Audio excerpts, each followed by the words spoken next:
காலையில் நல்ல ஃப்ரெஷ்ஷான வஞ்சர மீன் கிடச்சிச்சு. அதை தான் நம்ம இன்னைக்கு குழம்பு வைக்க போகிறோம். இதுக்கு தேவையான அளவுக்கு தேங்காவை எடுத்துக்கலாம். அரைக்கிறதுக்கு போடுறதுக்கு நான் கொஞ்சமாக சின்ன வெங்காயமே உரிச்சு எடுத்துக்கிறேன். இதில் 2 பல்லு பூண்டும் ஆட் பண்ணி இது கூடவே கொஞ்சமாக மஞ்சள் பொடி, ஜீரகம், மல்லிப்பொடி, வத்தல் பொடி எல்லாமே ஆட் பண்ணி இதை நல்லா ஃபைன் பேஸ்ட்டாக அரைச்சி எடுத்துகிட்டு வந்துடலாம். இதை ஃபஸ்ட்டு நம்ம பொரிக்காஞ்சட்டியில் ஊற்றி இதை நான் குழம்பு கூட்டி தான் பண்ண போகிறேன். வதக்கி பண்ணுறது ரேராக எப்போவாவது ஒரு சில மீன் குழம்புக்கு தான் பண்ணுறது. 4 மீடியம் சைஸ் தக்காளியை நல்லா கட் பண்ணி போட்டு ரஃப்பாக அரைச்சி எடுத்துகிட்டு வந்துடுறேன். ரொம்ப நல்லா ஃபைன் பேஸ்ட்டாலாம் நான் அரைக்கலை, கொஞ்சம் குறப்பா.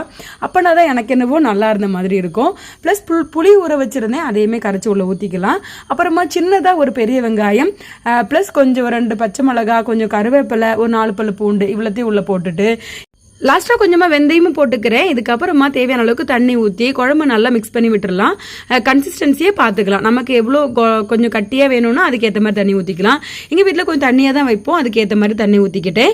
இப்போது கடந்த பாத்திரம் எல்லாத்தையும் கடன்னு கழுவி எடுத்துட்டேன். அதுக்கப்புறமா தான் இதில் மீன் கழுவ முடியும். அதனால இருந்த மீன் எல்லாத்தையுமே கழுவிட்டே குழம்புக்குள்ளேயே போட்டுடலான்னு கொஞ்சமாக தான் கிடச்சிருந்துச்சு. மீன் நல்லா ஃப்ரெஷ்ஷாகவே இருந்துச்சு. இந்த வஞ்சர மீன் குழந்தைங்களுக்கு கொடுக்குறதுக்கு ரொம்ப சாஃப்டாக நல்லாயிருக்கும். என்னோட பாப்பாவுக்கு இந்த மீன் ரொம்பவே பிடிக்கும். எல்லாத்தையும் க்ளீன் பண்ணிட்டு லாஸ்ட்டாக கொஞ்சம் குழம்பு நல்லா, அதாவது சொல்லுவோம் இல்லையா, கொஞ்சம் வத்தி வந்ததுக்கு அப்புறமா இந்த மீன் போட்டோம்னா கொஞ்சம் கரெக்டாக இருக்கும். ஏன்னா மீன் சீக்கிரமாக குக் ஆயிரும். நம்ம ரொம்ப கிண்டுனோம்னா மீன் எல்லாம் உடஞ்சி போயிடும். தேவையான அளவுக்கு உப்பு போட்டுட்டு இது கொதிக்க விட்டாச்சு. நம்ம வெங்காயம் பூண்டுலாம் உரிப்போம் இல்லையா, அந்த தொலியெல்லாம் வேஸ்ட் பண்ணுறதுல எல்லாத்தையும் ஒரு பாக்ஸில் போட்டு வச்சிடுறது. கடைசி நம்ம மாடி தோட்டம்லாம் வச்சிருக்கோம் இல்லையா, அதுக்கு அதில் தண்ணி ஊற்றி அந்த தண்ணியை டெய்லி நம்ம செடிக்கு ஊற்றிட்டு வந்தோம்னாலே செடி நல்லா ஃப்ரெஷ்ஷாக இருக்கும்.